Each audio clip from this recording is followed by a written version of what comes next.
All right, let's talk about how you can create timestamps by using a checkbox in Excel. So here we just have some order numbers, and in this column here we want to add a checkbox to determine if it's been shipped or not. And then when we select that checkbox, we want the timestamp to be displayed here. So first step, we need to add some checkboxes. You can do this by selecting the cell you want to insert the checkbox, go up to the insert ribbon, and then under controls, select checkbox. If you're not seeing this option for you, just in the search bar up here, type checkbox and select that. And you'll see that our checkbox has been added. Now, to copy this all the way down, all we need to do is select the cell with the checkbox, find this little square in the bottom right corner of the cell, and then once your plus arrow turns black, click and drag that all the way down the column, and that will add all of these checkboxes.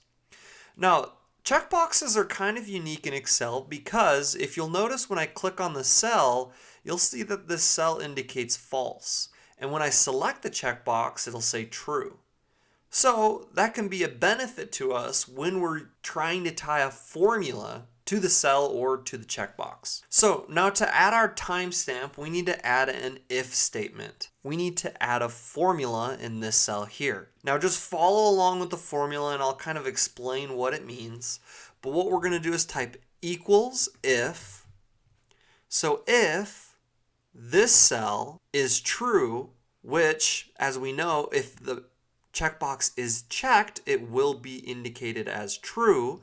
We'll hit comma, so if that is true, we want to start another if statement, so we're kind of doing a nested if statement here. We want to do something kind of interesting and reference the cell we're adding the formula to, or cell C2.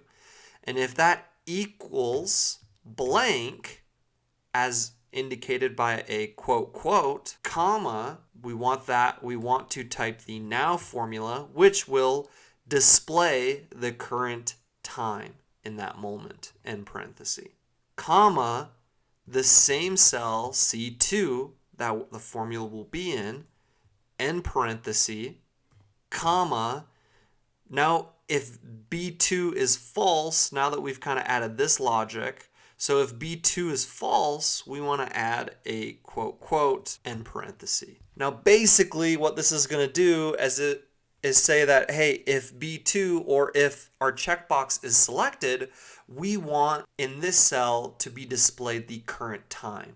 So we can timestamp when that order was shipped. And we'll go ahead and hit enter. And you'll notice that that will remain blank. Now there's one more thing we need to do before this formula will work. The reason for that is because in its own formula, we're referencing itself. So it's a sort of circular reference. So what we need to do is allow or enable iterative calculations in our workbook. And you can do that by going up to File, selecting Options, then select the Formulas tab here, go over and select Enable Iterative Calculation. Then we'll go ahead and hit OK, and we can select that cell, select this box in the bottom right corner of the cell, and drag that formula all the way down. So now if we say, hey, we actually have already shipped order 5, we're going to get a value. However, our cells are not formatted how we'd like. So the last step is to format them by going to the Home ribbon. Under Number, selecting the drop down, you can go to More Number Formats. And if you select time or date, you can kind of select the option you want. In this case, we want the date with the time, and we'll go ahead and hit OK. And actually what we want to do is we're actually going to do a custom formula where we're going to have it say month. We also want to include the seconds here, and we want there to be a little bit of a space in between the date and the time.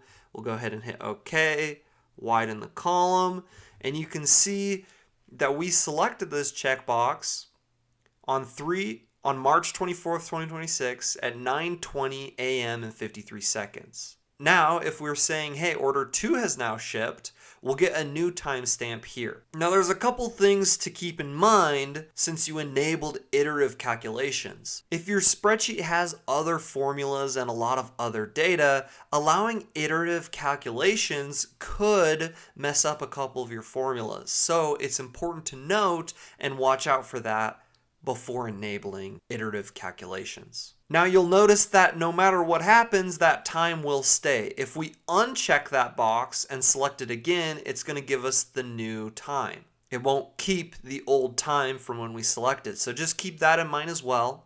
If you unselect, that basically erases that timestamp from Excel's memory. And once you select it again, it will add a new timestamp. But there you have it. That's how you can create a timestamp by using a checkbox in Excel.